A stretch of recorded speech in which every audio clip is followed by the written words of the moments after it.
ഉള്ളിക്കറി വയ്ക്കുവാനായി ആദ്യം നമുക്ക് കൂട്ടിനുള്ള തേങ്ങ വറുക്കുക. തേങ്ങയും അഞ്ചാറ് കഷ്ണം ഉള്ളിയും കുറച്ച് കുരുമുളകും കറിവേപ്പിലയും ഇട്ട് മൂക്കെ വറുത്തതിന്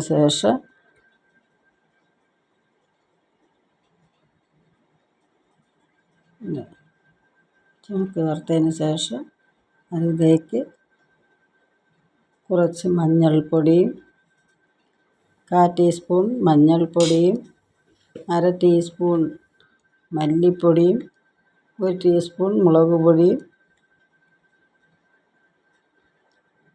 ഇട്ട് മൂക്കെ വറുത്ത് ഇത് 200 ഗ്രാം ചെറിയ ഉള്ളിക്കുള്ള തീയലാണ്. മൂക്കെ വറുത്ത് അത് നല്ലതുപോലെ മിക്സിയിൽ അരച്ചെടുക്കണം. അതിന് ശേഷം പാൻ ചൂടാക്കി അതിലേക്ക് വെളിച്ചെണ്ണ ഒഴിച്ച് അതിൽ ആവശ്യമായ 200 ഗ്രാം ഉള്ളിയും ചെറിയ ഉള്ളിയും 2 പച്ചമുളകും ഇട്ട് ഒന്ന് ചുവക്കുന്നത് വരെ വഴറ്റുക. അതിന് ശേഷം ഉപ്പും ഇട്ട്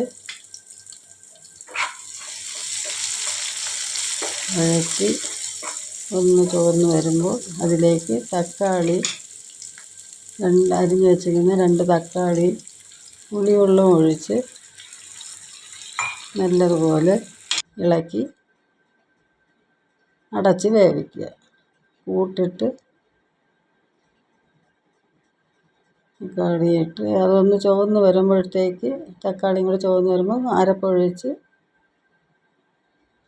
അതിൽ പിന്നെ പാത്രം കൂടെ കഴുകിയ വെള്ളം ഒഴിച്ച് പാത്രം കഴുകിയല്ല അരച്ച വെള്ളം ഒഴിച്ച് അടച്ച് വെച്ച് അങ്ങനെ വേവിച്ച് എടുത്ത് അതിലേക്ക് നമുക്ക് കടുക് താളിച്ച്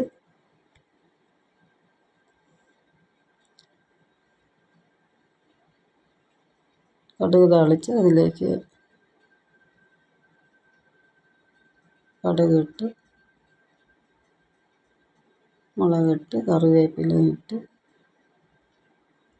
കടുക് താളിച്ച് അതിലേക്ക് ഒഴിച്ച് വേവിക്കാം.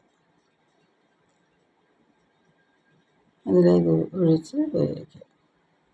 അങ്ങനെ ഉള്ളിത്തീയൽ റെഡിയായി.